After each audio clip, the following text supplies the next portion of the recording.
युकेबाट Australia जानु पर्यो sir, युकेमा हाम्रो पढाइसक्यो, कोही म पिएसडब्ल्यूमा छु, पिएसडब्ल्यू सकिन लाग्यो, कोही भन्छन् ब्याचलर सकिन लाग्यो, कोही भन्छन् मास्टर सकिन लाग्यो, अब युकेबाट अस्ट्रेलिया जानु पर्यो। So what is the process भन्नुहुन्छ? Process is same.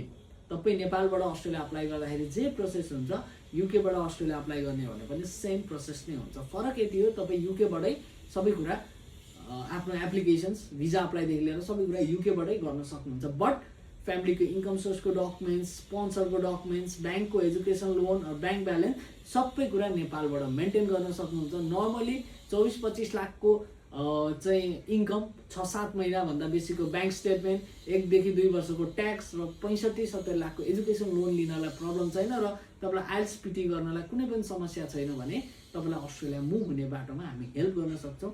इन्ट्रेस्टेड हुनुहुन्छ भने हामीलाई डिएम गर्नु होला। र यो बिना आइएल्स गर्न मन छैन, अस्ट्रेलिया जानु पर्यो होइन, इन्कम पुऱ्याउन सक्दिनँ सर भन्नुहुन्छ भने चाहिँ हामी तपाईँलाई इन्कमको पार्टमा गाइड पनि गर्न सक्छौँ। तर तपाईँले अर्ली प्लान गर्नु पर्यो। बट यो आइएल्स पिटी नगरिकन मलाई अस्ट्रेलिया मुभ हुनु पर्यो भनेर सोचिरहनु भएको छ भने म्यासेज चाहिँ नगर्नु होला। आइएल्स पिटी चाहिँ म्यान्डेटरी छ। Thank you.